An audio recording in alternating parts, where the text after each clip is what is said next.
Hoy, para retomar nuestros temas, nos vamos a concentrar a partir de la página 666, que de hecho es la página en la que nos quedamos la última ocasión. Entonces, hacia el final del primer párrafo aparece la pregunta, que es la que iremos respondiendo, ¿no?, a lo largo de la sesión, y es: ¿qué es la razón de las cosas para la criatura? O sea, ¿en qué consiste? ¿Qué es la razón de las cosas para la criatura? Ese es, digamos, como el primer punto. ¿Qué es la razón de las cosas para la criatura? ¿En qué consiste esta razón? Precisamente para la criatura. Y Florensky nos da una primera respuesta precisamente al inicio de esta cita.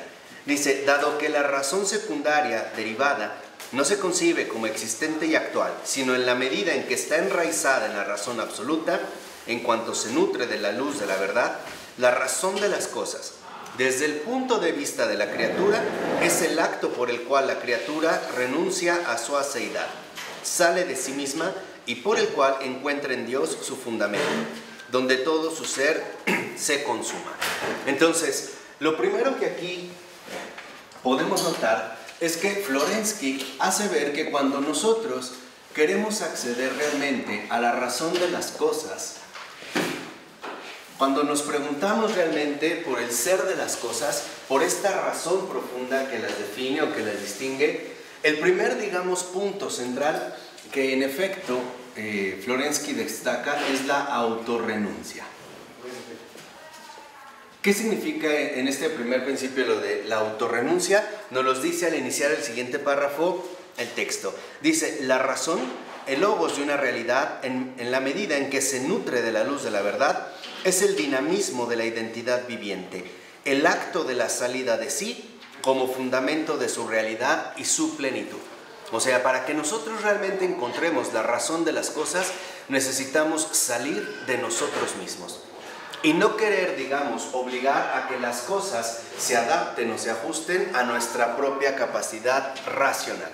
Entonces necesitamos precisamente nutrirnos de la luz de la verdad, salir a la luz de la verdad. Y dice dos renglones abajo, que se trata, ¿no?, del amor como autorrenuncia, el que indica la vía hacia la verdad, hacia la visión de Dios. Entonces, lo que tenemos que hacer en esta autorrenuncia es precisamente buscar el acceso a la verdad que no soy yo y la verdad que no soy yo el que la establece. O sea, literalmente romper con nuestras propias limitaciones, reconocer que la razón de las cosas, en último término, nos remite a la realidad del Creador. Y por lo tanto, no puedo yo, digamos, de alguna manera, querer mantener las cosas limitadas a mi propia capacidad de conocimiento, incluso a mi propia capacidad de comprensión. Es fundamental reconocer que necesitamos realizar un movimiento hacia afuera, o sea, una salida de sí. La renuncia, como dice en este sentido Florensky, a la aceidad. Entonces, en este sentido, si nosotros realmente nos dirigimos a la verdad, es porque estamos comenzando por la autorrenuncia y por lo tanto por la ascesis. En pocas palabras, el pensamiento también tiene que purificarse.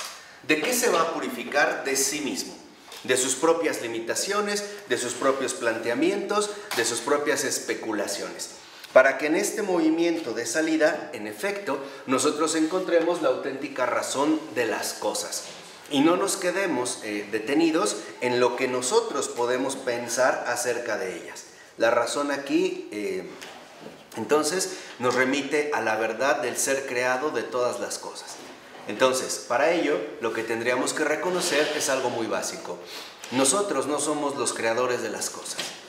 Por lo tanto, lo que podamos pensar acerca de ellas no necesariamente toca, por así decirlo, el fondo de su realidad, sino que más bien representaría lo que nosotros podemos decir acerca de las cosas. O sea, si nos quedamos limitados dentro de los límites de nuestro propio pensar. Más bien, para alcanzar la razón de las cosas, tendríamos que comenzar por la autorrenuncia. O sea, yo o cualquiera de nosotros, cualquier ser pensante, no soy la verdad. Necesito encontrarme con ella. Y por esa misma situación voy a renunciar a mis pretensiones de dominio, incluso de dominio intelectual. Por ejemplo, suponer que las cosas son como yo las pienso. Y que a eso se reduce la realidad. Entonces, lo que tenemos primero que reconocer es que la verdad no se agota en nuestra capacidad pensante, sino que tenemos que abrirnos y dirigirnos hacia esta luz. Dice en la siguiente cita Florensky: ahora, desde el punto de vista del ser divino, la razón de una cosa es la representación absoluta de lo relativo, o sea, la idea que tiene Dios de una cosa particular. El acto por el cual Dios, por medio de una humillación indecible, autokénesis, de su cualidad infinita y absoluta, con el contenido divino de su pensamiento divino, tiene la bondad de pensar lo finito y lo limitado. Introduce el semiser indigente de la criatura en la plenitud de su ser, de las profundidades trinitarias, y le concede ser por sí mismo y determinarse a sí mismo. O sea, en un primer momento, ¿qué son las cosas para el creador de ellas? Para empezar, son creaciones de Él, que Él por su bondad se digna determinarlas en sí mismas, o sea, como algo real y existente. ¿Por qué habla de esta autohumillación? Porque en la omnipotencia, digamos, en la infinitud de Dios, se digna contemplar la finitud de lo creado. Quiere decir que entonces las cosas son un acto de creación, pero un acto de creación finito. Es como decirlo, Dios se digna mirar lo que es menor que Él, que no estaría obligado a realizarlo. ¿Por qué? Por su propia condición divina. Entonces, en este sentido, Él es condescendiente, ¿no? Condescendiente con la criatura, porque en su bondad la mira en su realidad finita. Y dice ahí mismo el propio Florensky, es decir, que pone a la criatura como en pie de igualdad con Él mismo. O sea, finalmente en este sentido, Dios por un gesto de bondad se digna contemplar lo que es menos que Él, lo creado, lo finito. Y por este acto, Dios entonces lo coloca como si estuviera en pie de igualdad con Él, ¿no? Lo mira en ese sentido, ya no de arriba abajo, sino de frente, ¿no? De tú a tú. Y dice, por ello, dice Florensky, desde el punto de vista de Dios, la razón de lo creado es el amor humillado de Dios hacia lo creado. Entonces, esta autorrenuncia que nos conduce a la contemplación de la verdad, entonces también nos hace percibir el amor humillado de Dios.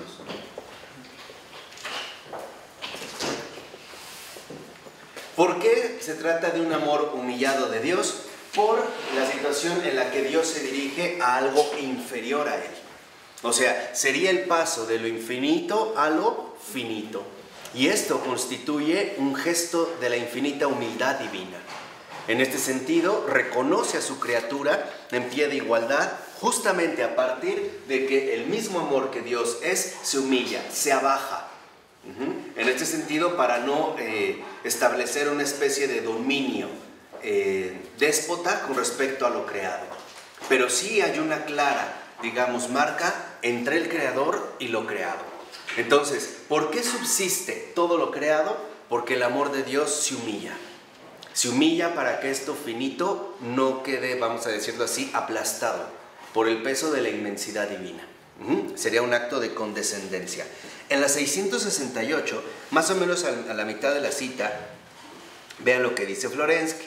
Dice, permaneciendo todopoderoso, Dios se relaciona con su propia criatura como si no lo fuera. No constriñe a la criatura, la convence, no impone, solicita. Permaneciendo uno en ellas mismas, las hipóstasis se hacen otro con relación a la criatura. Esto se revela bajo la forma de la actitud providencial en cada vida individual, así como, y sobre todo, en los 3 testamentos sucesivos con el conjunto del mundo. Dicho de otro modo, estos 3 testamentos que se descubren en prefiguración y de modo preparatorio en la vida personal de la mónada, de una manera ontogenética, se repiten integralmente en la historia de toda la creación de una manera filogenética. Aunque utiliza, digamos, términos metafísicos, ¿no? Muy como complicados, en este caso de Florensky, a lo que se refiere es que Dios no impone su autoridad. No es que Dios tenga que imponer su autoridad, sino que más bien lo que hace es, en su bondad, colocar a lo creado, o sea, a todo lo finito, en una especie de igualdad. Pero no se logra haciendo que lo finito quiera ocupar el lugar de lo infinito, sino al revés. Solo a través de que lo finito condescienda o descienda al nivel precisamente de lo finito. De tal manera que la relación que se da entre Dios y sus criaturas, entre Dios y todo lo creado, es una relación que únicamente está configurada por el amor. Pero es un amor humillado. Es, por decirlo así, si tratáramos de ponerlo a través de una imagen, es como el gesto que tendría un adulto al agacharse para recoger a un niño. Se abaja, ¿no? Se dobla, se reduce, se hace más pequeño de lo que es. Pero no lo hace finalmente más que por un gesto de amor. Eso es lo que el Señor hace con toda la creación. Dice en la 669, la razón de la realidad no es un acto indescriptible, una identidad viviente, es un acto indescriptible, una identidad viviente, la unidad real por el amor mutuo de Dios y de la criatura. Entonces, ¿qué es lo que produce este abajamiento de Dios? El amor mutuo, la correspondencia entre Dios y la criatura. Y esto va a configurar precisamente una identidad viviente. Eso es lo que nos aporta el amor humillado de Dios, una identidad viviente. O sea, que no se trata en este sentido de una mera identidad falsa, sino que en realidad le da esta fuerza. Por eso 2 renglones abajo dice el texto, se trata de una percepción religiosa de la unidad concreta de Dios con la creación y por tanto de la unidad religiosa de la misma creación. Entonces aquí lo que en efecto percibe Florensky y nos transmite es la unidad religiosa de la misma creación. ¿Qué quiere decir? Que aquí lo que nos ha explicado Florensky es la unidad religiosa de lo creado. Religiosa.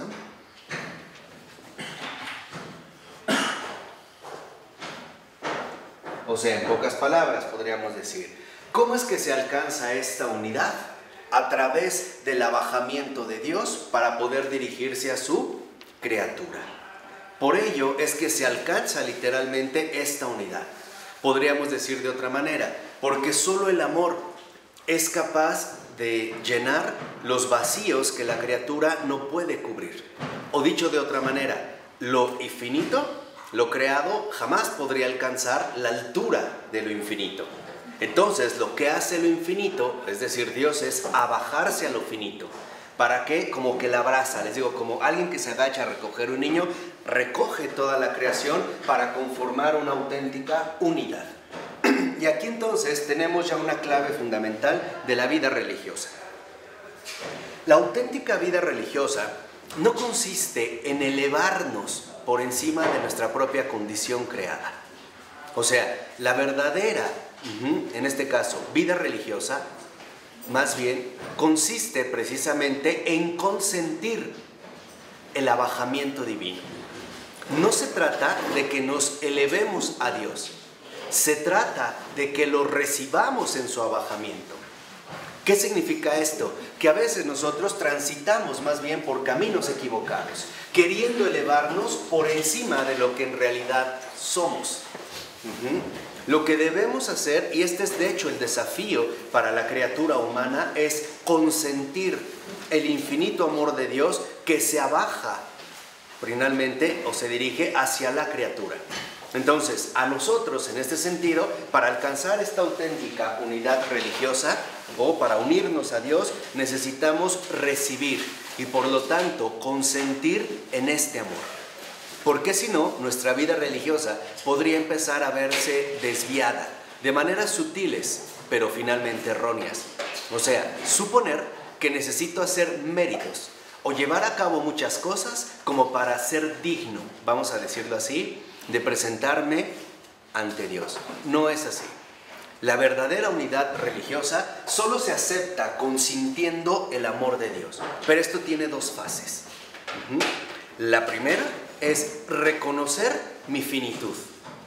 Y en sentido ontológico, en sentido más radical, esto solo es posible si contemplo a la luz de la verdad mi total y absoluta miseria. No hay otro paso, No hay otro paso.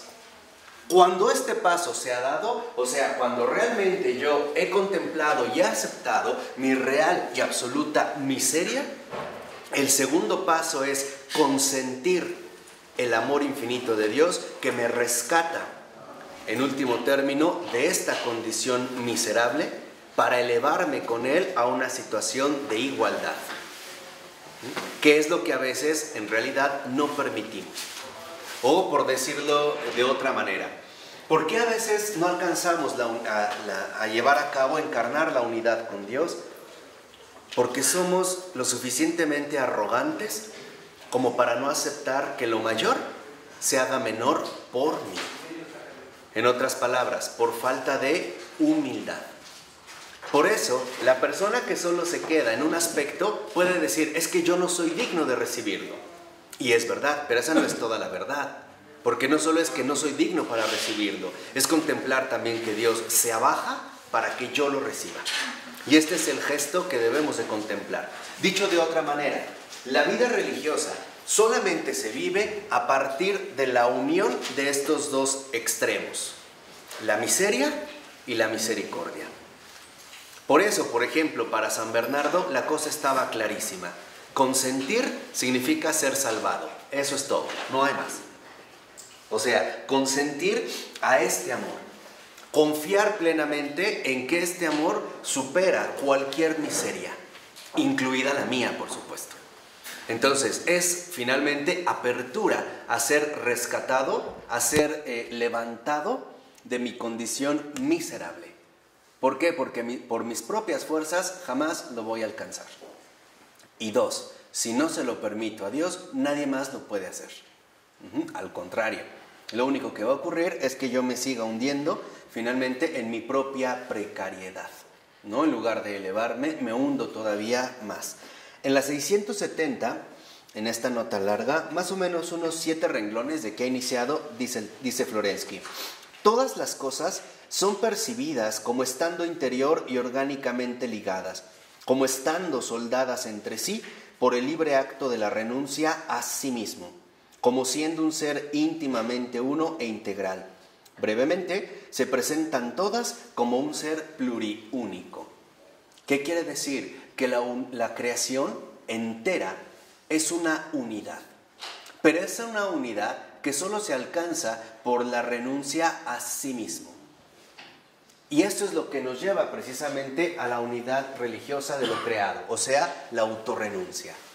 Por ejemplo, en un bosque, ningún árbol quiere destacar por encima del otro. Más bien configuran un mismo paisaje.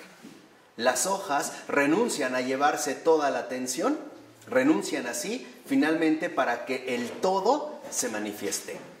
Lo mismo, por ejemplo, podemos ver en el caso de la música. Si escuchamos una melodía, por ejemplo, una orquesta, una sinfonía, no vemos que haya precisamente un instrumento el que destaque. Claro que si es un concierto para piano, habrá momentos donde el piano tiene que destacar, pero en realidad la orquesta en general no renuncia a su propio protagonismo para que se manifieste la unidad total. En este caso podríamos decir la melodía. Tan es así que cuando en estos casos musicales un solo instrumento falla, va a perjudicar a todo lo demás. Entonces, ¿qué es lo que realmente impera en toda la creación? La autorrenuncia. La renuncia a sí mismo. ¿Para qué? Para que se pueda percibir en efecto y de manera clara, de manera nítida, toda la realidad conjunta de lo creado. Este es el problema mayor, por ejemplo, que trajo el pecado en la criatura humana. ¿Por qué? Porque el pecado justamente a lo que conlleva es a la no renuncia de sí mismo. Más bien lo que buscamos es sobresalir de los demás, de una o de otra manera. Y esto es, en pocas palabras, lo que genera en último término el conflicto. Por ejemplo, cuando hay discusiones, generalmente estas discusiones provienen porque alguno de los dos quiere sobresalir en esa discusión, mostrando, por ejemplo, que él tiene razón. Y no conforme con esto, mostrando que el otro está equivocado. ¿Por qué? Porque no piensa como él.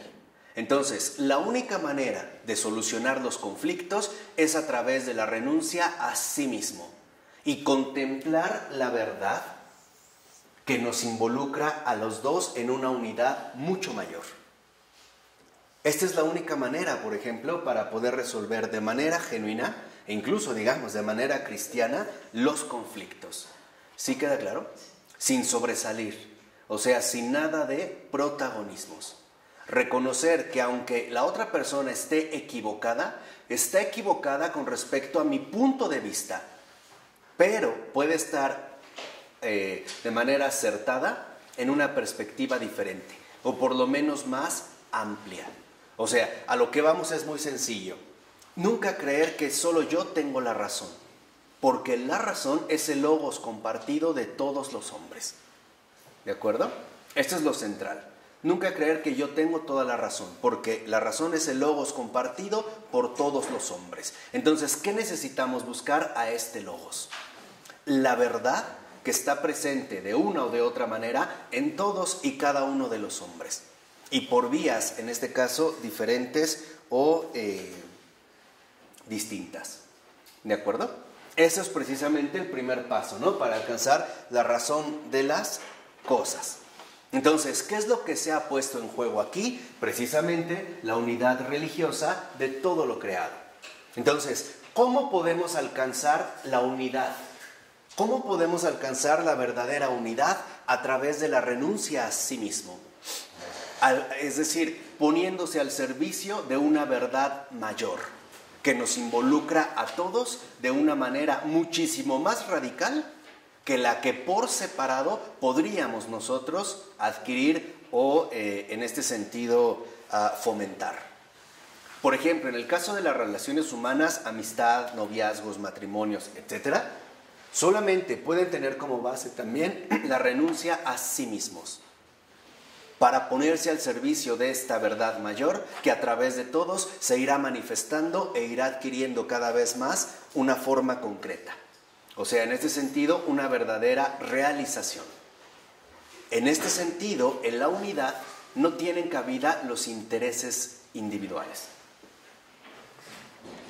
Por ponerlo en términos más modernos, en base a uno de los padecimientos de nuestra cultura, lo que atenta directamente contra la esencia de la verdad es el individualismo. Es el pretender acaparar una verdad, que solo es una, a una mera perspectiva o a un punto de vista enteramente aislado. Entonces, como a veces esto puede sonar muy pretencioso, y es lo que se buscó el fomento del individualismo durante el siglo XVII, XVIII, XIX, en el siglo XX se dieron cuenta de que esto no se iba a realizar y entonces la táctica cambió. Ahora ya no se va a promover el individualismo, ahora vamos a promover el relativismo. Y entonces, ¿qué es lo que vamos a decir? Vamos a hablar de una supuesta verdad fragmentada en una multiplicidad de posturas. En pocas palabras, como un solo individuo no puede tener toda la razón y toda la verdad, pues ahora todos la tienen en igual medida, o sea, en ninguna. Esta fue la táctica que se utilizó en la cultura en el paso del 19 al 20, el paso del individualismo precisamente al relativismo. Pero si lo vemos, ambas posturas, ya sea el individualismo, ya sea el relativismo, justo lo que tienen en la mira es la ruptura de la unidad. Y la razón es muy simple, porque el Espíritu Santo, el Espíritu Divino, el Espíritu Santo que es Dios, justo lo que siempre hace es unir. Y aquí es donde vemos cómo nuestra cultura se mueve más bien por caminos distintos, por caminos que desunen. Ya vimos cómo incluso la verdad es capaz de reunir cuestiones antinómicas, ¿no? Cuestiones tan opuestas que dentro de una visión más integral encuentran su respectivo lugar. O sea, adquieren realmente la posición que les corresponde, pero a la luz de una visión muchísimo más amplia, no restrictiva. Y en esto, dicho sea de paso, consiste el corazón profundo de la catolicidad. Porque la catolicidad no es más que la apertura a la universalidad de la propia verdad. Eso es católico. Lo vuelvo a repetir porque esto es bien importante. La catolicidad no es más que la apertura a la auténtica universalidad de la verdad. Esa es la catolicidad. Sin padecer alergias restrictivas. Por ejemplo, decir esto no. Nos quedamos solo con una parte. No, el espíritu católico, el auténtico espíritu católico, el espíritu de la catolicidad, no es más que esta apertura a la auténtica y profunda universalidad de la propia verdad, que la verdad en este sentido nos va transmitiendo. Ya lo veremos al rato con von Balthasar. Veremos cómo va precisamente en esta dirección. Bueno, entonces, en la 671, aquí vemos precisamente esta unidad de lo creado, cómo es que Dios la va llevando a cabo. Lo dicen al iniciar la segunda cita. El amor de Dios que fluye en este ser. Tal es el acto creador por el cual éste recibe, en primer lugar, la vida. Después, la unidad. Finalmente, el ser. Entonces, fíjense, en este acto creador, ¿qué es lo primero que se recibe? La vida, como una cosa viviente, no muerta. Y la razón es muy sencilla, porque cualquier cosa creada viene del Dios vivo y verdadero. Dios no hace cosas muertas, para Él todo vive. Entonces, esto es lo primero. Lo primero que da en este acto creador el Señor es la vida. Después, la unidad, la integración en todo, dentro de todo lo creado. Después, el ser. ¿Por qué hasta el último viene el ser? Porque el ser es aquello que va a confirmar a cada cosa como lo que es. Aquello que precisamente le va a dar su estatus de algo creado de manera concreta, de manera, vamos a decirlo así, particular, no individual, sino particular. Le va a dar un ser que en este sentido la define, en este acto creador. Y dice, siendo no un hecho, sino un acto, la unidad es la derivada mística de la vida, mientras que el ser es la derivada de la unidad. ¿Dónde está? En la 671, en la segunda cita. O sea, la unidad es la derivada mística de la vida, mientras que el ser es la derivada de la unidad. Entonces, en este acto creador, lo que vemos que en efecto primero se otorga, o Dios otorga, es la vida. La vida no es más que la convocatoria misma a la existencia.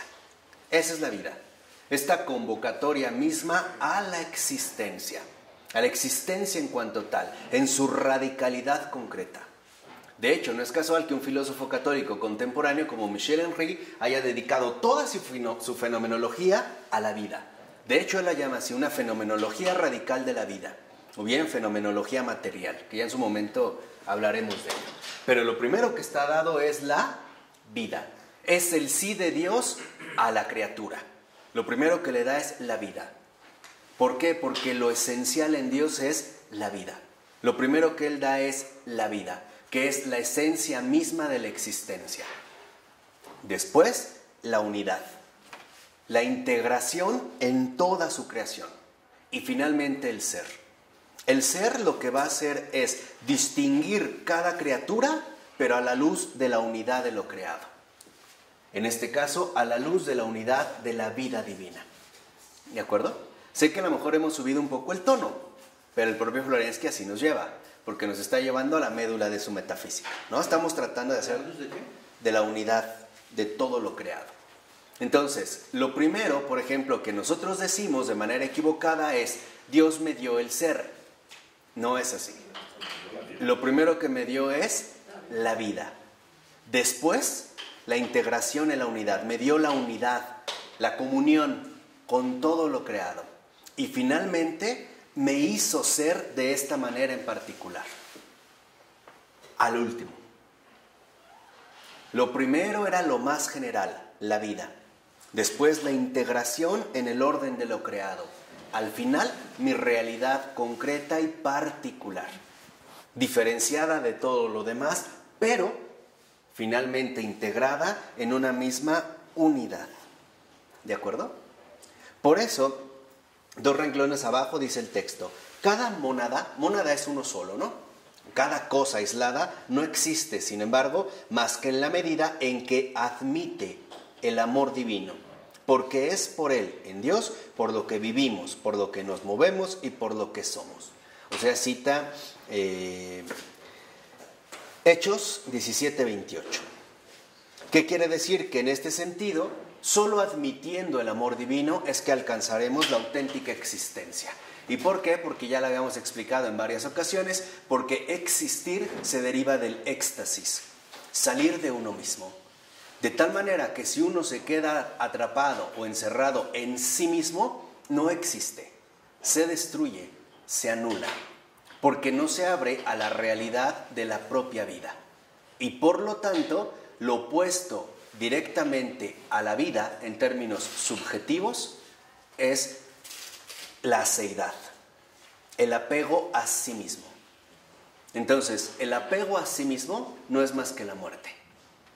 Solo la apertura es lo que nos libraría precisamente de esta trampa mortal. Bueno, en esta misma página, al iniciar el otro aspecto de la Sofía, 4 renglones abajo, para poder contemplar esto, ¿no? Florensky va a hablar de la Sofía, o sea, de la sabiduría. Y dice a partir del 4º renglón: la sabiduría de Dios es la gran raíz del conjunto de lo creado. Y, bueno, menciona la carta a los Romanos 8:22. O sea, la creación integral y no solamente toda la creación, por la cual éste se sumerge en la vida intratrinitaria y por la cual recibe la vida eterna de la fuente única de la vida. Entonces, ¿por qué en este acto creador se da este orden? Primero la vida, después la unidad, al último el ser, por la sabiduría misma de Dios. O sea, cada cosa creada no es más que partícipe de esta misma sabiduría divina. Es Dios quien finalmente, ¿no?, la ha colocado al llevarla a la creación precisamente en un plano de la sabiduría. Y en este sentido, a lo que nos va a dirigir precisamente la sabiduría es al amor creador de Dios. Entonces, ¿qué es lo que logra todo esto? La razón de las cosas, el amor de Dios. Y esta es la sabiduría. Cuando el Señor nos dijo que, ¿no?, desde sus caminos no son mis caminos, precisamente a lo que se refiere es que nuestra postura es totalmente inversa a la sabiduría divina. ¿Por qué? Porque el Señor, por ejemplo, primero lo dijimos, esta va a ser a manera de esquema, nada más para que vean el contraste, ¿no? El Señor primero da la vida, después da la unidad, finalmente da el ser. Nosotros más bien queremos transitar de manera inversa. Lo primero que afirmamos es nuestro ser. O sea, decimos yo soy. Me quedo atrapado en el yo. Al quedarme atrapado, de inmediato, de manera inevitable, rompo con la unidad. Y por lo tanto, atento contra el espíritu mismo de la vida. O sea que nosotros vivimos sin sabiduría. ¿Por qué? Porque no formamos parte del amor de Dios. Queremos hacer las cosas más bien a mi manera, ¿no?, a nuestra propia manera. Y esto es lo que finalmente genera el trastorno en el cual vivimos. Y hoy lo vemos de manera muy palpable. La gente realiza cosas sin darse cuenta de la unidad en la cual vivimos, nos guste o no. Y por lo tanto atenta contra la vida misma que a todos nos involucra. Un ejemplo muy sencillo, los cambios climáticos. Hay a quienes por ciertos intereses económicos e incluso también políticos, y afirmarse o autoafirmarse, la autoafirmación, rompieron con la unidad en la que estamos involucrados y finalmente incluso con la manifestación integral de la propia vida. Por uno se afectan ¿qué? Muchos. Entonces, lo que vemos aquí inverso es que el ser sería una especie de autoafirmación.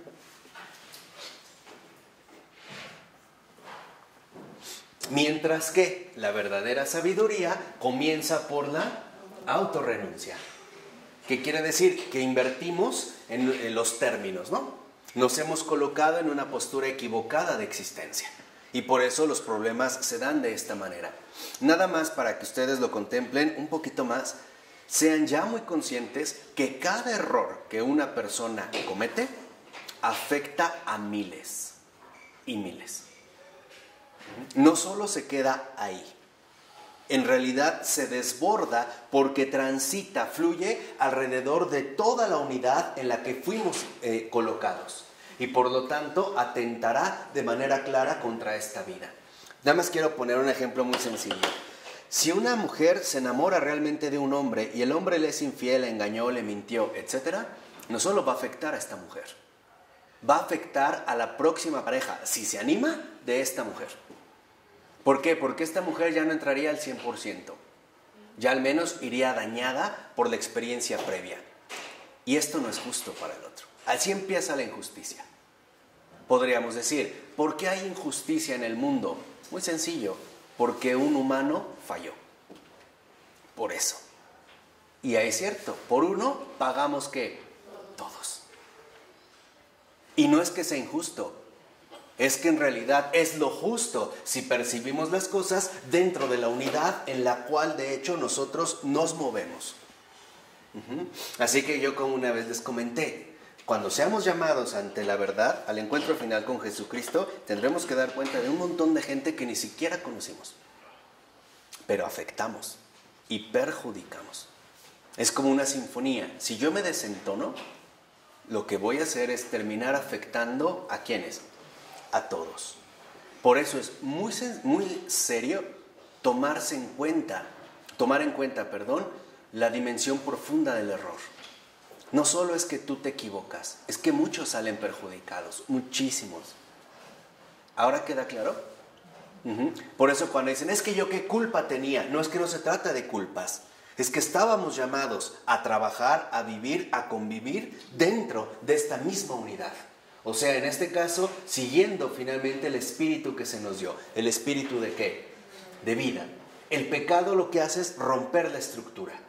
Porque para el pecado, lo primero soy yo. El ejemplo muy sencillo está en Eva. Eva come, ella comió, y después, justamente para romper la unidad y crear una pseudo-unidad, se jala a Adán. Y los dos caen. Pero ya no caen en la vida. Ahora, ¿hacia dónde han caído? A la muerte. En el pecado la unidad no existe. No. Por eso les decía, es una como pseudo-unidad. Claro. Finalmente es una como pseudo-unidad. Soy y es mi vida. Sí. Yo estoy aislado de todos los demás. Que de hecho esa es la mentalidad moderna. Y acabando este texto vamos a entender cómo llegamos a esto. Es nuestro siguiente curso. ¿Cómo llegamos, en pocas palabras, a atentar contra la verdad misma de nuestra realidad creada? ¿Cómo? Nada más adelantándoles brevemente, a través de la invención de la autonomía. Y vamos a ver quiénes estuvieron detrás de todo esto. Y veremos que viene desde el siglo XVII, siglo XVIII, siglo XIX y siglo XX. Entonces, no es una cosa que se dio de un día para otro, sino entender en qué momento nosotros nos alejamos de manera drástica.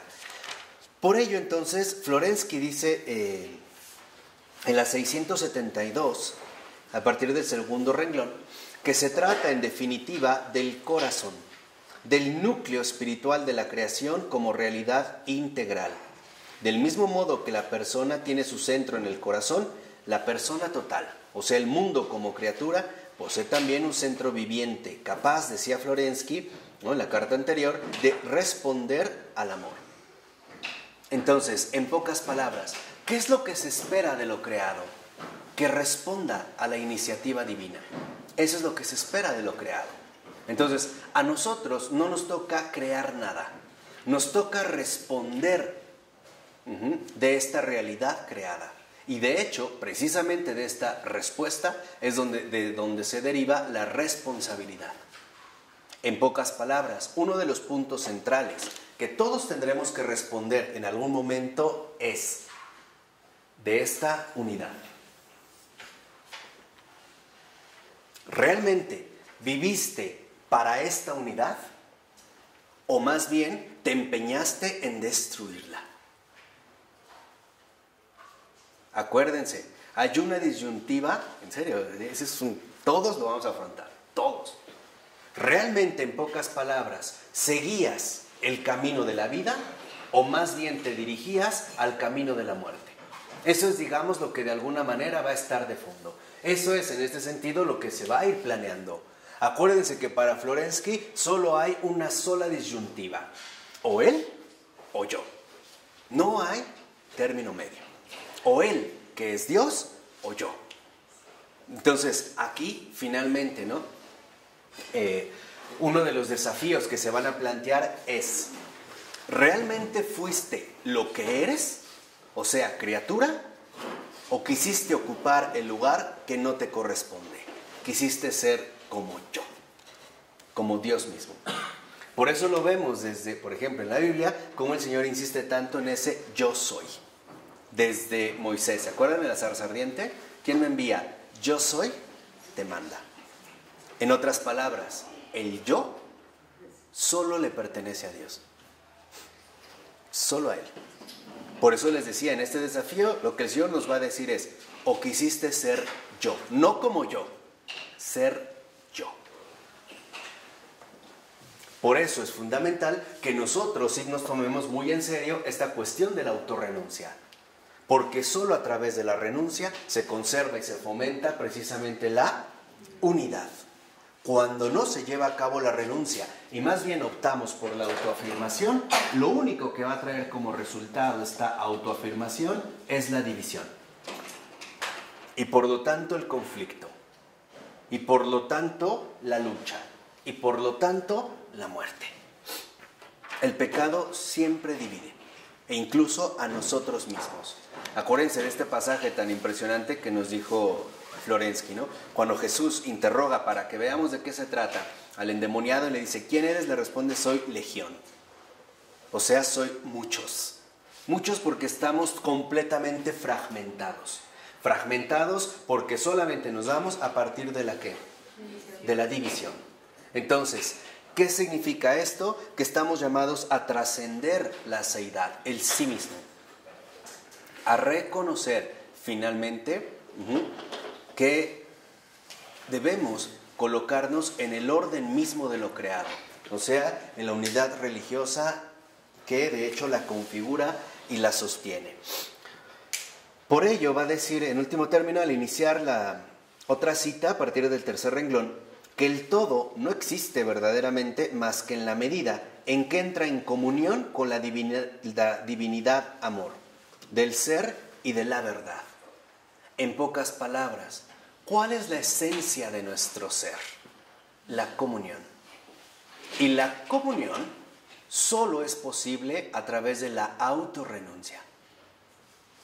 Eso es lo que somos. Podríamos decir, ¿qué somos?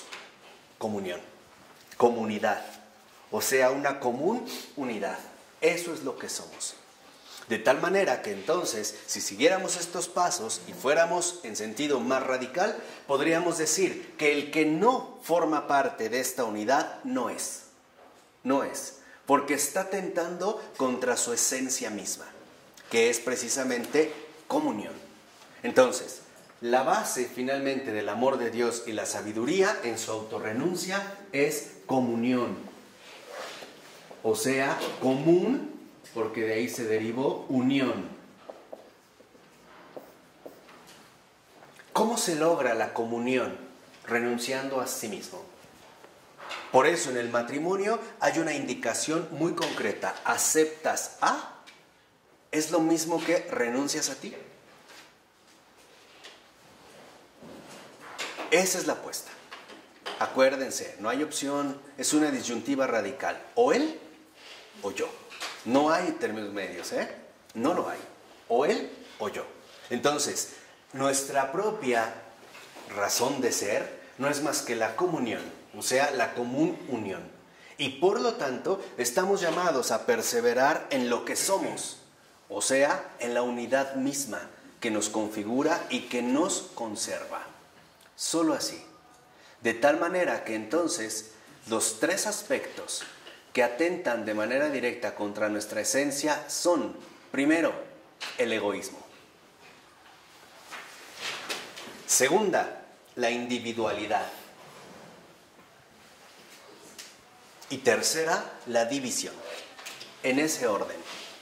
El egoísmo, que nos hace ciegos para contemplar la verdad, quedamos enceguecidos en nosotros mismos. La individualidad, que le da la espalda a todo lo demás y se quiere encerrar en sí misma. Y la división, que en último término no es más que el resultado de este primer paso equivocado, el egoísmo. Hoy vivimos una cultura del egoísmo, en muchos sentidos. Ya veremos por qué, ya veremos cómo es que se fue dando. Pero aquí precisamente lo que les decía es, precisamente lo que tenemos que recuperar es la integridad de nuestro ser. O sea, la comunión, la común unión. Cuando esto no se da, entonces literalmente estamos en el error. Estamos hundidos en las tinieblas del error. Y por lo tanto, estamos ya en las fauces de la muerte. Ya hemos sido atragantados por las fauces de la muerte. ¿Y cómo se ve? Precisamente a través de la mayor presencia que adquiere de manera decisiva justo la división. Entonces, acuérdense, en síntesis, la única manera para alcanzar la comunión es a través de la autorrenuncia. Y esto no es más que permanecer fieles a la verdad de lo que somos. A la verdad de lo que somos. ¿Qué somos? Unidad. No somos muchos, somos todos. Por eso acuérdense, el desafío final del católico, el propósito de su corazón es muy sencillo, pero muy exigente. O todos o nadie. Para el católico no está la opción de yo me salvo. Para el católico está en juego o el cielo o el infierno, pero para todos. O todos o nadie. Por eso vemos que también, ¿cuál es la voluntad del Padre? Que todos los hombres se salven. Todos. Todos. Y la única manera en la que vamos a poder contribuir a esta voluntad del Padre es a través de la autorrenuncia y recuperando nuestra verdadera esencia, la comunión. O sea, fidelidad a la unidad. Esta es la comunión. Fidelidad a la unidad.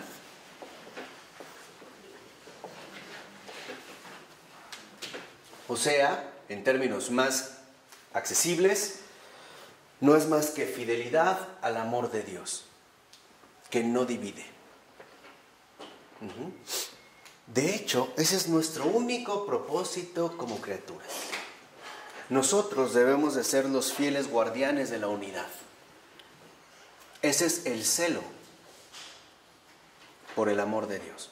Ese es el verdadero celo del amor de Dios.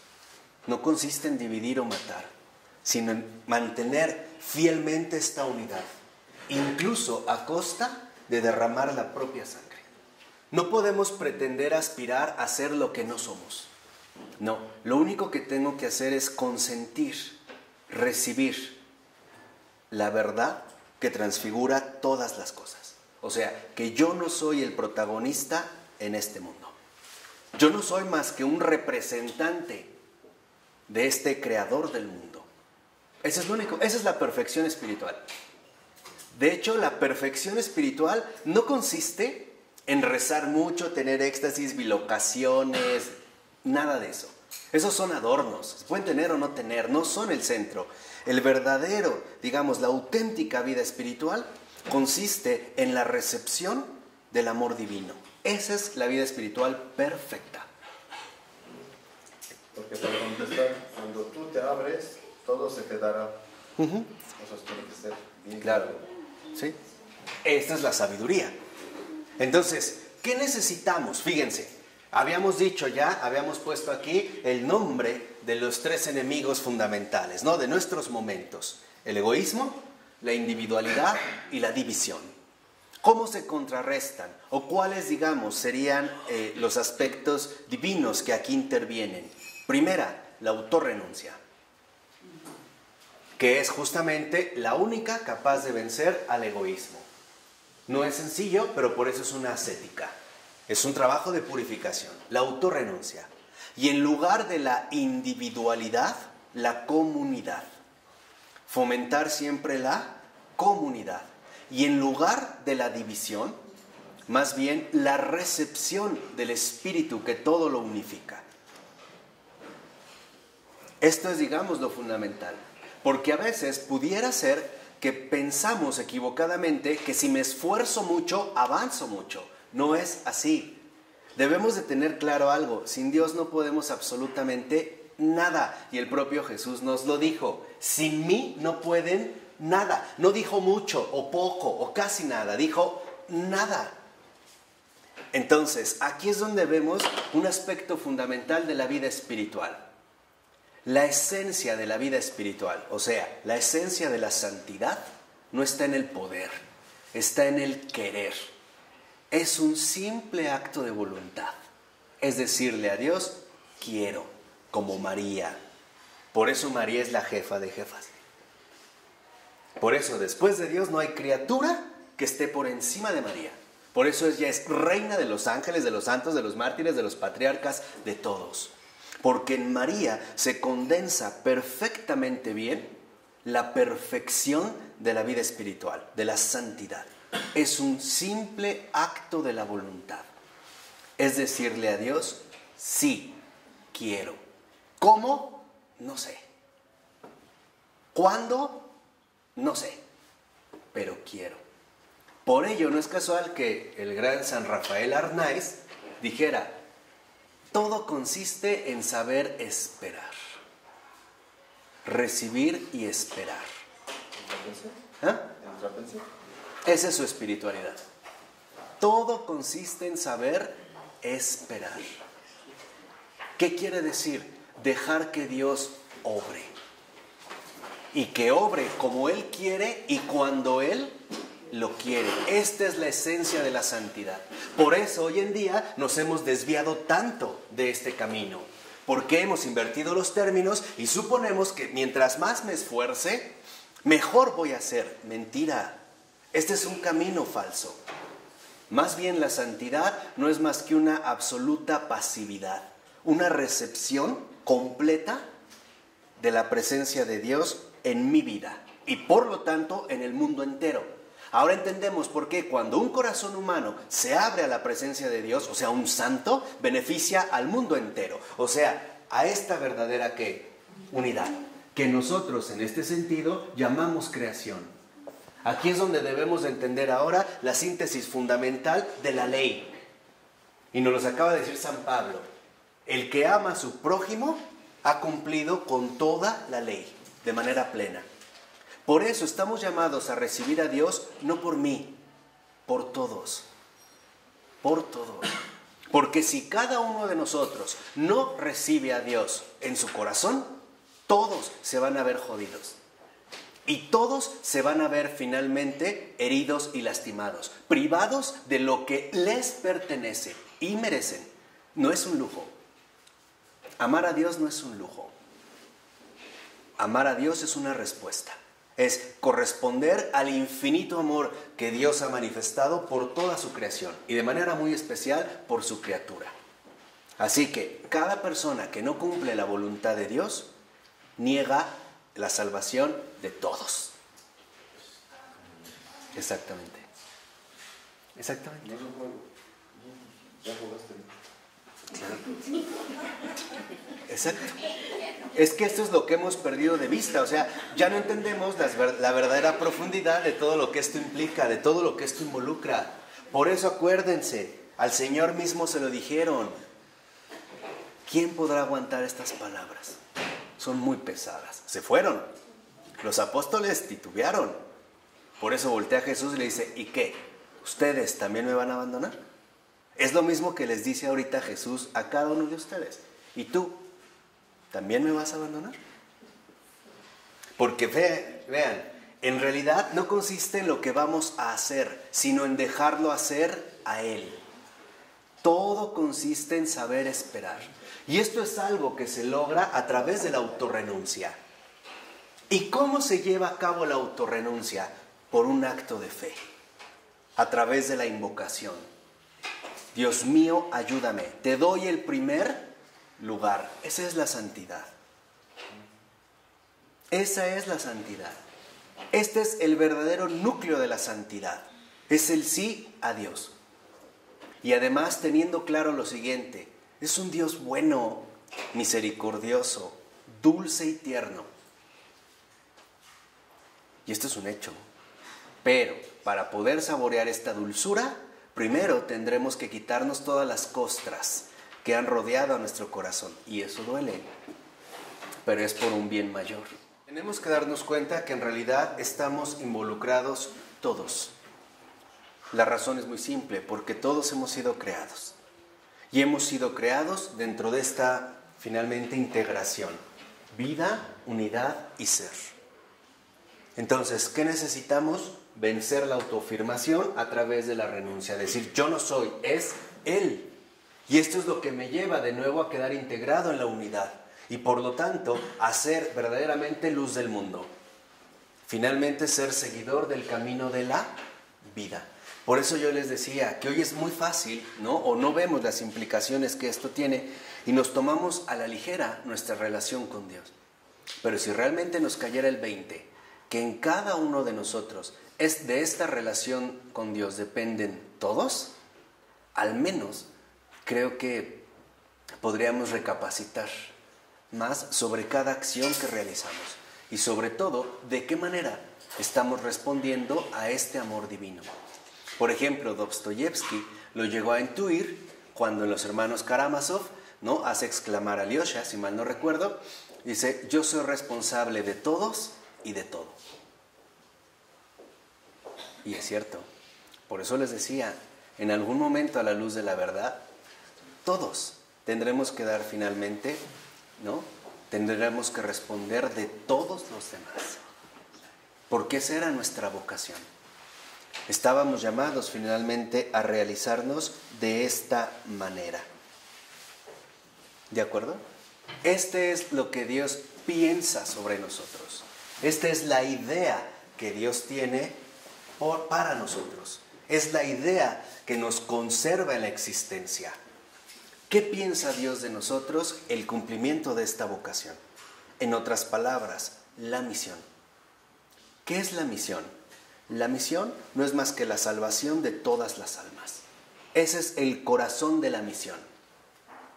De manera visible se podrá dar bajo ciertas formas, pero de manera invisible lo que realmente está involucrada es esta unidad, la salvación de todas las almas, de una u otra manera, porque es lo que el Señor finalmente, ¿no?, ha tenido contemplado en su creación integral. Por eso es tan fundamental hacer la misión, lo que Dios quiere, porque dentro del cumplimiento de esta misión no es más que corresponder al amor que Dios primero nos ha manifestado. En pocas palabras, nosotros existimos por un propósito. Dios no hace nada gratuito. Provenimos de la sabiduría y de una sabiduría de salvación. Acuérdense, ya lo vimos, antes de la creación está la redención. ¿Qué quiere decir? Que nosotros fuimos pensados en orden a la redención. Y por lo tanto, nuestra existencia está orientada a la redención, a la salvación, pero a la salvación de todos. Acuérdense, o todos o ninguno. Es o todo o nada. Tal y como nuestro Maestro y Señor nos lo enseñó en la tierra. En la cruz va por todos o ninguno. O resurrección o infierno. O abre las puertas a la salvación eterna y universal, o nadie será salvado y él queda en el infierno. Así de sencillo. Ahí es donde contemplamos esta radicalidad que él mismo manifestó. Y el enviado no es mayor que quien lo envía. Por lo tanto, el cristiano debe de seguir los mismos pasos de su Señor. No se lo puede brincar. Acuérdense, el enviado no es mayor que quien lo envía. Así que si nosotros realmente no estamos encendidos en este amor a Cristo, o sea, si no lo conocemos, estamos perdiendo el tiempo. Y lo peor, al perder el tiempo, estamos perdiendo a todos. Estamos dejando que las tinieblas del error cada vez más los inunden, los hundan. Y por lo tanto, nosotros también quedaremos hundidos con ellos. Si una persona ama a Dios, ama algo. Pero si una persona recibe el amor de Dios, ama a todo y a todos. Esa es la diferencia. Yo me puedo esforzar en amar a Dios. No sirve de mucho. Porque a veces incluso este supuesto amar a Dios me va a llevar a despreciar a los demás. A considerar incluso que son como hasta estorbos para mi realización. En pocas palabras, son formas sutiles de egoísmo. Y esto creo que ya, ¿no? Ya hay que dejarlo de lado, ya estamos maduros como para darnos cuenta. No se trata de amar a Dios, se trata de dejarme amar por Él. Esta es la gran diferencia.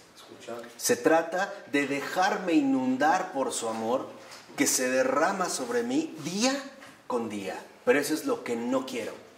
Y hay 3 motivos principales por los que no lo hacemos. Primera, porque el pecado nos hizo voltear la mirada a nosotros mismos. 2, porque hoy en día nos da miedo ser amados. Realmente no creemos en el amor. No creemos que realmente Dios ama de esta manera tan radical que es capaz de elevar la miseria a una dignidad que lo coloca a la altura misma de Él. No lo aceptamos. Y 3, tampoco lo queremos. O sea, no se trata de que amar a Dios, entonces vamos a hacer esto. No, se trata de dejar que Él sea el que te inunde con su amor, que Él te llene con su amor. Porque hay personas que se esfuerzan en amar a Dios, pero despreciando a los demás. ¿Qué es eso? Por eso San Juan lo dijo, el que dice amar a Dios, pero odia a su prójimo, miente.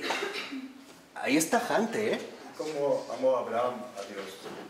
Dejándose precisamente escucharlo, recibiéndolo, la iniciativa que Dios tiene y dejándose llevar por Él. Manteniéndose finalmente en este sentido en una auténtica postura de fe. Entonces, lo que necesitamos hoy en día no es amar a Dios, es dejar que Dios nos ame. Este es el desafío.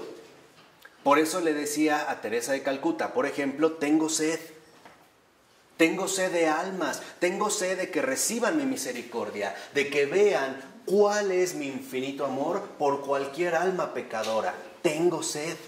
¿Qué quiere decir? Déjenme actuar como lo que soy. Yo soy Dios, no ustedes. No busques amarme a mí. No busques amarme a mí. Déjame que yo te ame y por lo tanto sea mi amor el que te transforme. Se lo dijo a Santa Faustina Kowalska, no necesitas cambiar para venir a mí, es mi amor el que te va a hacer cambiar. La pregunta es, ¿lo recibes o no? ¿O sigues aferrado en tu propia autoafirmación y por lo tanto fomentando la ¿qué? La división. Por eso aquí vemos como en pocas palabras y en términos generales solo hay 2 bandos. El bando de la comunión y el bando de la división. Así de sencillo. No era de fuera, ¿verdad? Sí, o sea, o realmente estamos siendo partícipes de la comunión, o aún peor y sin darnos cuenta, no somos más que propagadores de la división. Y les decía, y tarde o temprano nos vamos a llevar sorpresas enormes, ¿eh? Y acuérdense, el Señor le dijo, no todo el que me diga Señor, Señor. Cuidado. Porque hoy vivimos como en una ceguera nefasta, ¿no? Las personas que tienen vocación, van a misa diaria, pero no tienen misión, ¿dónde caen aquí? No, están en la división. Siguen en la división. Y siguen en la división porque siguen finalmente aferrados a su propia autoafirmación. Esta es, digamos, lo que generaría o lo que va a producir, ¿no? La división, la ruptura, el conflicto o bien la ausencia.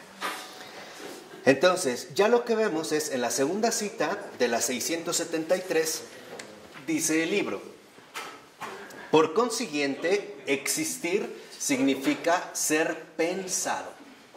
Existir significa ser pensado, recordado en la memoria, o en fin, conocido por Dios. Entonces, ¿qué quiere decir esto? Que el sentido profundo de nuestra existencia no es más que el cumplimiento de nuestra misión creatural. En este sentido, podríamos decir, ser guardianes de la unidad, de todo lo creado. Ser finalmente custodios auténticos de la vida. Y podríamos decir en este sentido, ser los combatientes que se dirigen contra la división. Es decir, en este sentido, contra el error. Hacia allá es que en efecto se dirige nuestro propósito. Por eso Dios nos mantiene en su memoria. ¿Por qué? Porque ahora vemos algo espectacular. Dios sí espera algo de nosotros. Por eso seguimos existiendo. Dios todavía nos piensa para algo, espera algo, espera. Por eso se acuerda de nosotros, nos conserva en su memoria. Y por lo tanto, al conservarnos en su memoria, finalmente también nos conserva en la existencia. Por eso dice a continuación el texto: aquellos que Dios conoce tienen una realidad. Aquellos que Él no conoce no existen en el mundo espiritual, en el mundo de la realidad auténtica. Su ser es ilusorio. O sea, o una de dos: o realmente estamos involucrados en la realidad, o no somos más que títeres de una ilusión, y por lo tanto partidarios del error. Y dice a continuación Florensky: están vacíos, y bajo la claridad de la luminaria de tres resplandores aparece con toda evidencia que no son en absoluto, solo parecen existentes. Para ser es necesario, y lo dice en griego, ginokeinaithon theon, nacer de nuevo de Dios. Y es donde cita a Juan y a Mateo. ¿Qué quiere decir? Que nosotros estamos llamados finalmente a experimentar este nacimiento de Dios, no de nosotros mismos. Y acuérdense, ahí lo que se ha puesto en juego es esta disyuntiva: o Él o yo. Trataré de defender mi ilusionismo con uñas y dientes. Pero si realmente quiero yo integrarme a esta, literalmente, vida divina, la única manera que tengo es justamente a través de la autorrenuncia, el morir a sí mismo. Fíjense, dice en la última cita, dice Florensky: aquel que está en la eternidad conoce en la eternidad misma, pero aquello que él conoce en la eternidad se manifiesta en el tiempo, en un momento determinado. Dios sobretemporal, para quien el tiempo es dado en todos sus momentos como un solo ahora, no crea el mundo en el tiempo. Pero desde el punto de vista del mundo, de lo creado, la creación está necesariamente referida a tiempos y plazos. Y cita Hechos de los Apóstoles 1:7. Tiempos y plazos determinados. En pocas palabras, ¿por qué hay tiempo? Dios no crea en el tiempo, pero pone el tiempo en la creación para que nosotros podamos finalmente cumplir la misión que Él tiene pensada para cada uno de nosotros. Literalmente lo que dice es que, bueno, Dios no crea el mundo en el tiempo. ¿Por qué? Porque en el acto mismo de la creación no hay tiempo. No está regido por leyes que incluso lo tuvieran que someter a Él a un determinado tipo de actuación. Esto sería el demiurgo, por ejemplo, el demiurgo de Platón, que no es más que un dios ordenador que llega como a amasar la pasta de la pizza, pero que ya está la masa. Y entonces esto involucra tiempo. No, el acto mismo de la creación no se da en el tiempo, como acto mismo de creación. La creación requiere tiempo, esto sí, pero como acto de creación no está creada en el tiempo. No la hay, no hay tiempo, vamos a decirlo así, en ese instante, ¿no? Dado, en ese instante concreto. A eso es a lo que se refiere. Bueno, finalmente, en la creación ya dada, se ordena, o su orden es un orden temporal.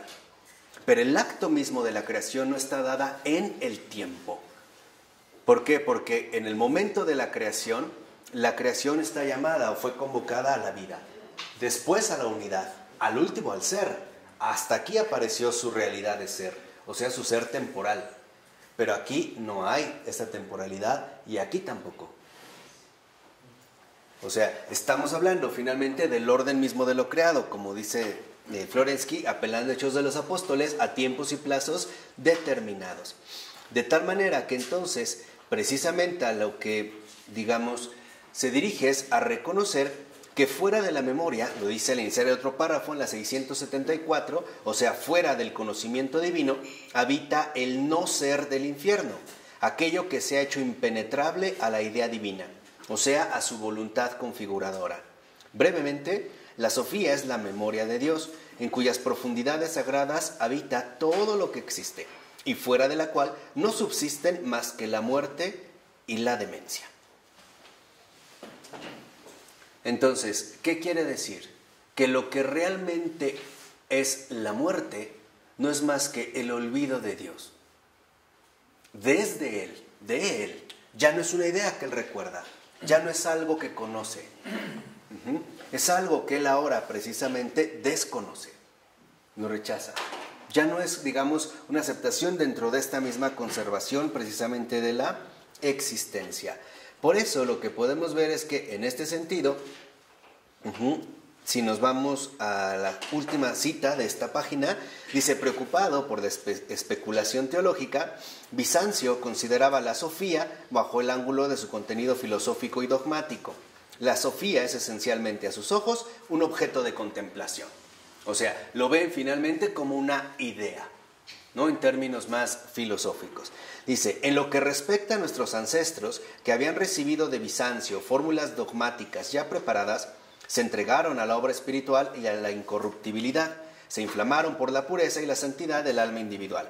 Entonces, la Sofía manifestó a su conciencia otro de sus aspectos, el de la sofrosine, de la castidad y de la virginidad, la de la perfección espiritual y de la belleza interior. Finalmente, nuestros contemporáneos, para los que era especialmente apreciada la unidad de la creación en Dios, concentraron su pensamiento sobre la idea de la iglesia mística, y la Sofía les mostró su tercer aspecto, el de la iglesia. Teodoro Bujarev, Dostoyevsky, Soloviev, tales son los representantes de las tendencias que encuentran una expresión simbólica adecuada a sus propósitos en los iconos sofiánicos. O sea, la Sofía finalmente también se ha ido desplegando a lo largo de una realidad temporal.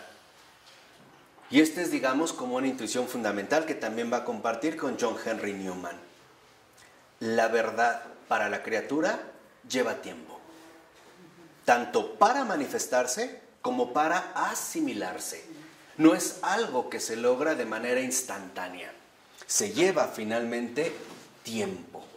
¿Por qué? Porque esto es, digamos, coherente con nuestra propia realidad creada, es decir, en este sentido, temporal. Y la razón es simple: porque no somos eternos. Por eso necesitamos tiempo, ¿no? Para que las cosas se vayan en este sentido manifestando.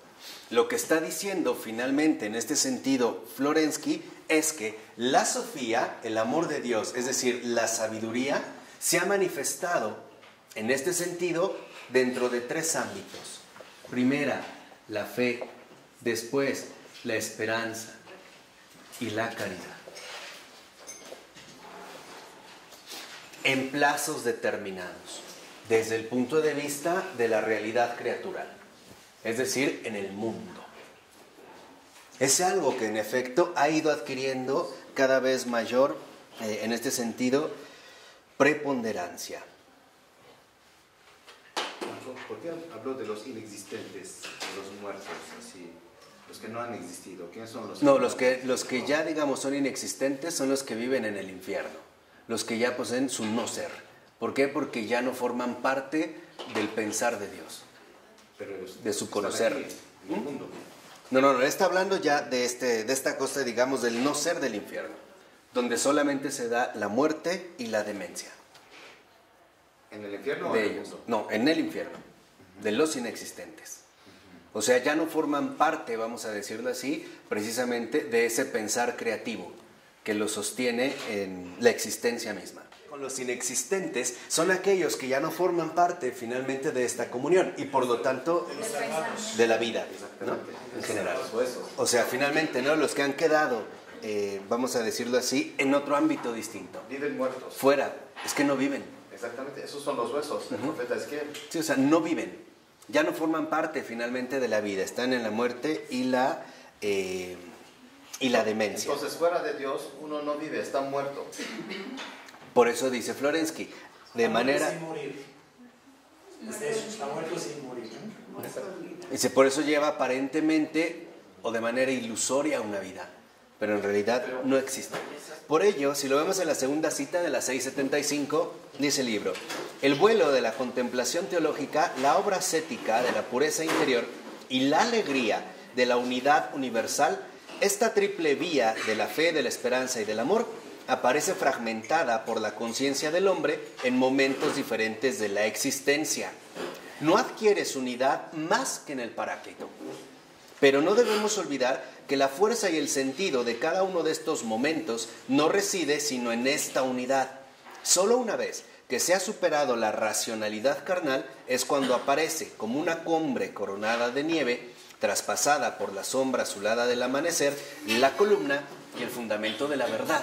O sea, finalmente estamos llamados nosotros a reconocer que el sentido fundamental de la sabiduría está sostenido en estas tres, aunque en la existencia del hombre nunca se alcanza una unidad perfecta de las tres, sino que a veces se puede dar una más que otra. No necesariamente se va en este ámbito. Habrá momentos donde tengamos que trabajar más en la fe. A veces, tal vez pasemos a la esperanza. A veces quizá tengamos que trabajar la caridad, pero no es una escalerita. A veces nos tendremos que regresar a la esperanza, a veces directamente a la fe. Lo importante es reconocer que siempre que una de estas se ejercita, las tres se fortalecen. Pero sin fe no hay esperanza y no hay caridad, ¿no? No. Digo, eso siempre. Sí, por ello, o sea, lo que vemos es que finalmente lo que está en juego aquí es esta unidad, ¿no? O sea, el pensar en esta unidad invisible de la cual formamos parte. Porque si no, entonces nos volvemos ciegos por las tinieblas del error, comenzamos por la autoafirmación, que es lo que estuvimos explicando, ¿no? Aparece la división, viene la ruptura de la unidad y por lo tanto nosotros mismos somos promotores de la muerte. Ahora, no estamos hablando de la mera muerte física, aunque también se llega a esos extremos, por ejemplo, los asesinatos o cosas por el estilo. No, estamos hablando de la auténtica muerte espiritual. ¿Qué es la muerte espiritual? Es la ausencia de la vida divina. Esa sería la muerte espiritual. Este sería, digamos, en este primer paso, que es lo que se pretende evitar. Por ello va a decir finalmente, ¿no?, al iniciar el otro párrafo, que solo llega a salvarse aquello que entra a formar parte como un elemento viviente de la eterna memoria divina, porque fuera de ella solo subsisten la muerte y la demencia. O sea, ¿qué quiere decir? Que no podemos ya confundir existencia con subsistencia. Ex es fuera, pasar a la vida divina. Sub es abajarse. O sea, finalmente, ¿no?, la postura radical entre el cielo y el infierno. O existes o subsistes. ¿Qué quiere decir subsistir? Te bajas todavía más del medio de la existencia. Te denigras. En la muerte, finalmente, y en la demencia. Por eso dice a continuación, solo se integra en la memoria, señalaba Florensky en la carta sobre la ajena, lo que el hombre ha construido sobre el fundamento de Cristo, o sea, sobre el fundamento de la fe, de la esperanza y de la caridad. La Sofía como memoria es presentada finalmente por nuestro autor como la captación en unidad de estos tres movimientos de la sinfonía de la salvación eterna y escatológica, como una visión neumatológica, o sea, espiritual, que anticipa la revelación del Paráclito a toda criatura. La unidad viviente y escatológica en el espíritu, contemplada y percibida, va más allá de los fragmentos dispersos y desligados del mundo. Entonces, es lo que yo les decía. Lo que está trastocado en nuestra propia inteligencia es esta incapacidad para poder captar la unidad de todo lo creado. Porque nosotros hoy en día es cierto que estamos fragmentados. Y a lo que estamos llamados cada vez es a reintegrarnos nuevamente a esta misma unidad, tanto exterior como interior, en ambos. Superar la fragmentación. ¿Cuál es el motor o la médula central de la fragmentación? La autoafirmación, porque es el aislamiento radical con respecto a todo lo demás. Un ejemplo muy claro, por ejemplo, hay sicarios que dicen, bueno, mientras a mí, al yo, me paguen, se muera quien se muera, así de sencillo. Mientras yo obtenga esto, no me interesa lo demás. Así se mueran millones de personas o se afecten a varias familias. No me interesa. ¿Qué quiere decir? Que en realidad el que realmente promueve la división pues es el anticristo. Por eso ya también San Juan había dicho, no crean que el anticristo solo viene al final, ya está aquí. Es más, salió de entre nosotros, pero no era de los nuestros. Mediten bien estas palabras, salió de entre nosotros, se hacía pasar por cristiano, iba, comulgaba, va a la iglesia, reza el rosario, lo vemos con pátina de devoción, es más, hasta alas tiene, su halo arriba dorado le cuelga. pero no es de los nuestros, no era de nosotros, de nosotros. ¿Y cómo realmente se vio? Precisamente, ¿cuál es el espíritu que lo está moviendo? Es el espíritu que lo lleva a contemplar la verdadera unidad integral o religiosa de lo creado y por lo tanto el amor de Dios, el amor humillado de Dios, o lo lleva más bien a ser partícipe y en este sentido propagador de la división. Esto es a lo que llama Florensky la realidad eclesial. O sea, finalmente estamos llamados a adquirir, y lo dice en la 676, en el último renglón de ese párrafo, esta es la racionalidad eclesial. O sea, la racionalidad verdaderamente católica que contempla la unidad de todo lo creado, bajo todas sus determinadas implicaciones, bajo sus lapsos, pero siempre contemplando una unidad integral, superior a la suma de las partes. ¿Por qué? Porque estamos hablando, en último término, de una realidad espiritual. No estamos hablando de cálculos matemáticos, no es como un pastel. Estamos hablando de una realidad espiritual, superior a nuestra propia capacidad de calcular, de percibir o incluso de describir o de explicar. O sea, la elevación del corazón en este sentido solo se alcanza de manera clara cuando en efecto volvemos a emerger de esta unidad. Y por lo tanto lo que buscamos es la unidad. Cuando realmente se vive desde esta unidad es posible, por ejemplo, perdonar a los que nos ofenden e incluso amar a los enemigos, porque ya no hay enemigos. Así de sencillo. Ya no hay más que hermanos, hijos de Dios concretos, con la misma imagen que yo poseo y con el mismo desafío de recuperar la semejanza que a mí se me ha encomendado. San Pablo lo decía, ya no hay diferencia ni siquiera entre hombre y mujer, libre y esclavo, porque esas mismas diferencias brotan de una misma raíz, la autoafirmación, la aceidad, y en último término son propagadores de la división.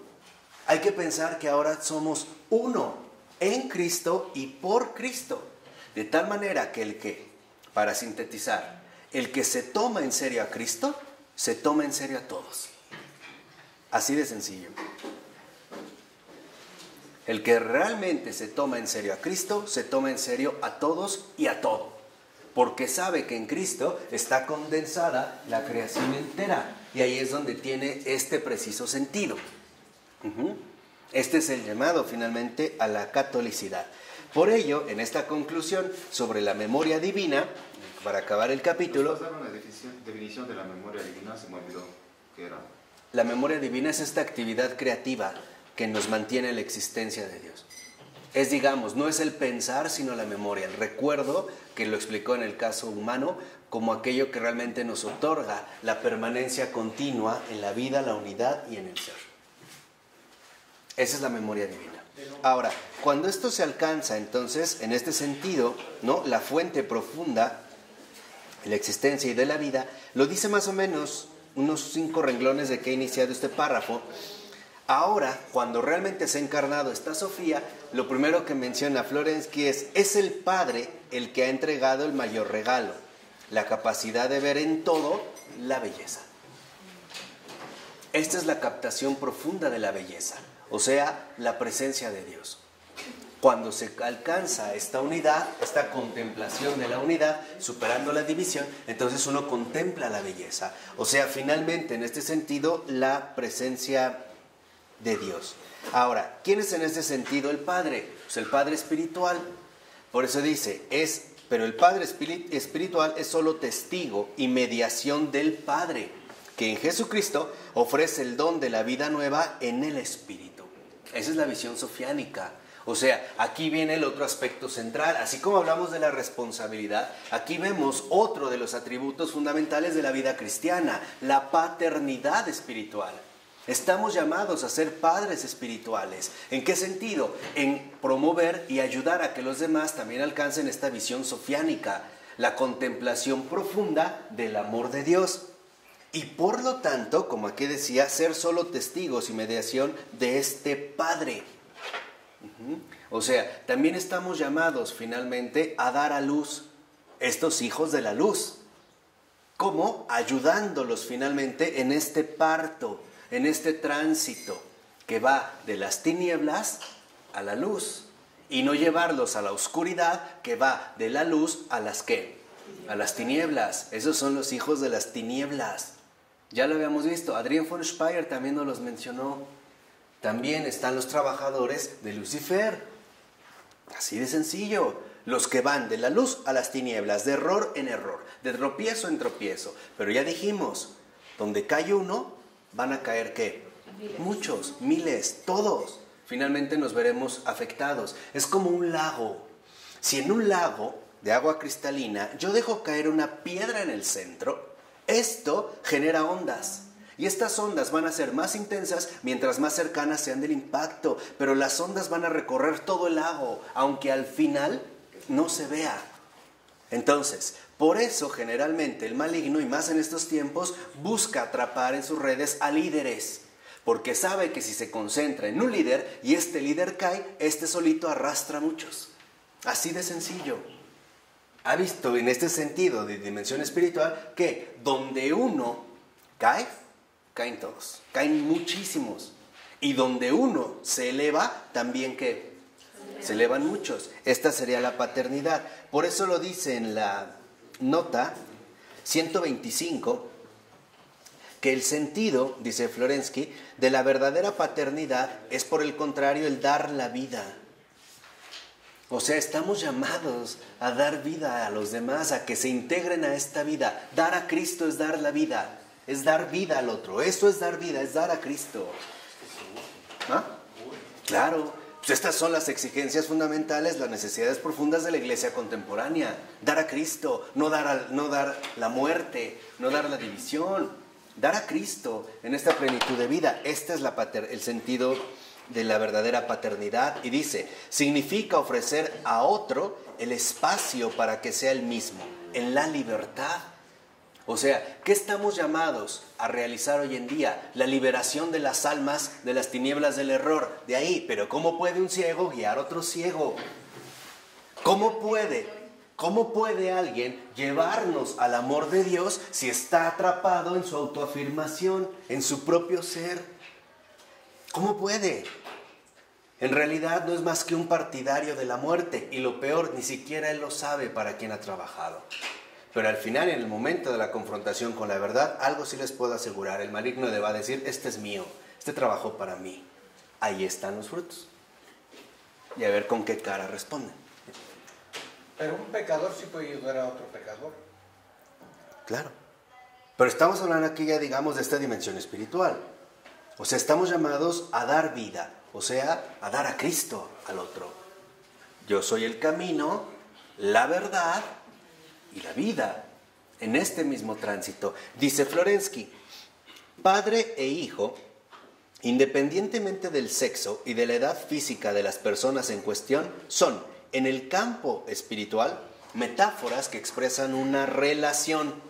Ahora bien, dado que la misma imagen padre e hijo es aplicada también a las personas divinas de la Santa Trinidad, es claro lo que aquí se pone en juego. En sentido absoluto, esta experiencia de convertirse en persona se realiza únicamente en el encuentro con el tú de Dios, que nosotros, gracias al Hijo, podemos llamar en el Espíritu Santo también Abba, Padre. Por eso, aunque en el Evangelio se diga, a nadie llaméis Padre sobre la tierra, porque uno solo es vuestro Padre, el del cielo, y cita Mateo 23, 9, dice Florensky, la tradición cristiana, no obstante tal advertencia, ha atribuido muy pronto a determinadas personas el nombre de Padre. O sea, a pesar de la advertencia, dice, muy pronto la tradición cristiana atribuyó esta denominación de Padre. Dice, esto puede significar solamente que aquella paternidad espiritual es, por así decir, el medio terreno a través del cual se puede experimentar la paternidad celeste de Dios. Lo vimos al inicio y espero que no se hayan perdido. Dijimos, ¿qué es lo primero que el creador de todas las cosas da? Vida. ¿Qué estamos llamados a darle a los demás primero? Vida. Eso es lo primero que estamos llamados a darles. Vida. Y la manera de reintegrarlos a esta vida es su reencuentro con Cristo. Hoy en día, la labor fundamental del católico consiste en quitar la multitud de escombros, escoria y mierda que se ha interpuesto entre el alma y Dios. Así de sencillo. Esa es la labor. Y no es una labor grata, pero es una labor urgente. Pero eso está perdidísimo. ¿Cuál? El comentar eso. Bueno, pues ya Benedicto XVI nos lo dijo, ser cooperadores de la verdad. Si uno lo ve realmente desde el plano, veremos que en este sentido, con Benedicto XVI se inició la gran limpieza de la creación entera, del alma del mundo. El primero que tomó la escoba fue él, y empezó a barrer, y a quitar esto, y esto no, y aquí hay basura, y aquí hay podredumbre, aquí huele a muerte, aquí hay mierda, aquí hay más mierda, aquí hay... Nada más que él es mucho más educado que yo. Pero en realidad eso es lo que empezó. Ahora, cuando uno se mete entre la mierda, uno se va a manchar. La pregunta es, ¿realmente estamos en el camino o estamos en el fariseísmo de que soy demasiado puro como para mezclarme con esas bajezas? En pocas palabras, dejar que los demás sigan caminando el tránsito que conduce a la muerte. Aquí es donde entra el verdadero desafío. O sea, ¿realmente estamos comprometidos o no estamos comprometidos? San Agustín lo dijo. San Agustín dijo, cuando uno camina en el mundo, uno se ensucia los pies. No te preocupes, el Señor te los lava. Ven, y esto es de San Agustín, o sea, ya lo había mencionado, ¿no? En un sentido muy concreto, pero seamos honestos. El Señor se lo dijo a Teresa de Calcuta, y se lo dijo a Teresa de Calcuta para que nos lo hiciera llegar a todos. A ti las almas no te importan. Seamos honestos, no nos interesan. Mientras yo tenga la realización de mis proyectos, mientras me vaya bien en mis negocios, mientras esté con la persona que amo, pura basura, las almas no me interesan. Se lo dijo a Teresa de Calcuta, a ti las almas no te importan, a mí sí, porque yo morí por ellas, yo sí sé lo que valen, yo sí derramé la sangre y el agua, tú no has derramado nada, ni siquiera una lágrima, ni eso. A ti no te importan, a mí sí me importan. Es lo mismo que nos dice hoy a cada uno de nosotros. A ti no te importan las almas. Te interesa tu piel, tu cutis, la liposucción en la que estás pensando, el que te brillen los dientes, en usar el calzado adecuado, en ponerte tu chamarra. Incluso cuando te sientes realmente espléndido y pretendes elevarte sobre la inmundicia del mundo, hasta te interesa quedar bien conmigo y me pones cara de piadoso. Y me rezas, y me rezas, y me rezas. Pero en realidad las almas no te importan. Y si las almas no te importan, es porque yo no te importo. Tú no estás conmigo. Yo no te conozco. No hay amor a Dios y no hay amor por el prójimo. Ahí está la muerte. ¿Qué dijo el Señor? Aléjate de mí. Yo no te conozco. ¿Qué quiere decir? ¿Qué es la memoria divina? Yo sí te conozco. Ven, hijo mío. Eres mi hijo, te conozco. Y al otro dice, yo no te conozco. Por eso no crean que todas nuestras oraciones son atendidas. Sí escuchadas, pero no atendidas. Escuchamos, no hacemos, pero en realidad seguimos en ese verdadero desinterés. Que se mueran los que se mueran. Y ya no solo físicamente, espiritualmente. Que entren errores, nadie los discute. Más bien nos aliamos con los errores. Somos los portavoces del error. El error salió y nosotros usamos la bocina. Y hacemos la convocatoria. Vengan almas del mundo entero. Aquí está el foso de la muerte. Yo los llevo. Porque de ahí vengo yo. Todavía no alcanza la verdadera autorrenuncia. O sea, no está realmente viviendo a la luz de la verdad. Entonces vemos el punto central. Se trata de adquirir y compartir la experiencia de Dios. Porque de esto dependen todos. Quizá ustedes no se dan cuenta, pero ustedes llevan mucha gente al lado y atrás. Invisible, pero los sigue a ustedes. De ustedes van a entrar. Y ustedes o los llevan a la fosa de la muerte y ustedes mismos los acompañan, o bien se desprenden de este camino y deciden finalmente seguir la autorrenuncia para alcanzar la identidad viviente, que no es otra cosa más que la experiencia de Dios. Seamos honestos. ¿A dónde estoy llevando a los que me rodean? a la unidad, a la verdadera unidad, o sea, la contemplación del amor de Dios, a la auténtica comunión, realmente fomento la fidelidad a la unidad, o más bien soy un partidario enmascarado de la división. No soy más que un anticristo, hay que decirlo sin temor. San Juan nos lo dijo, salió de entre nosotros, salió de misa, va a misa con nosotros, se sienta a nuestro lado, comulga más que nosotros, pero no era de los nuestros. Tiene 365 rosarios para que le combinen con la ropa. Hoy, ¿cuál le queda? Hoy va a ser azul, amarillo, verde. A ver, ¿qué color va a ser el rosario? Pero en realidad no tienen comunión, por ejemplo, con el amor divino, mucho menos con la Madre de Dios. Por eso les decía, quédense estas palabras de verdad, y son del propio Jesús. A ti no te importan las almas, no te importan. Te importan algunas personas, y en el fondo es por tu conveniencia. Por tu vacío. Pero en realidad las almas no te importan. Si te importaran las almas, te dedicarías a recibir mi amor para que todas las almas lo recibieran.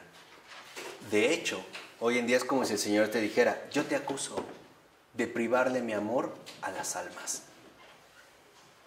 Y tú vas a responder de esa carencia, delante de mí, que soy la verdad. No te vas a escapar de mí. Tarde o temprano, porque todo lo creado tiene su finalidad en nuestro encuentro, el encuentro final conmigo, que soy el Señor. Y ahí, a la luz de la verdad, se caerán las máscaras y veremos la radicalidad de las tinieblas, de la cual tú mismo fuiste partícipe. Porque a ti, te lo repito, las almas no te importan.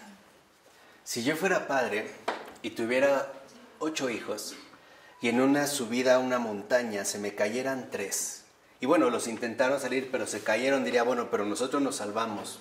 ¿Saquen los sándwiches? Lo veo difícil. Lo verá muy difícil.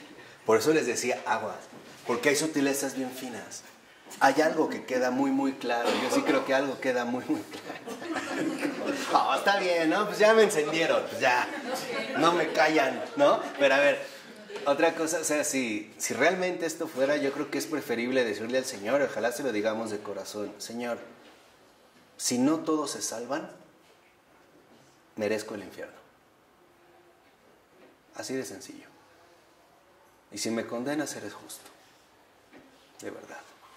O todos, o nadie. Yo no me parece que la exigencia del amor de Dios es mucho más amplia de lo que podríamos imaginar. Por eso es fundamental abrirnos a estas perspectivas, ¿no?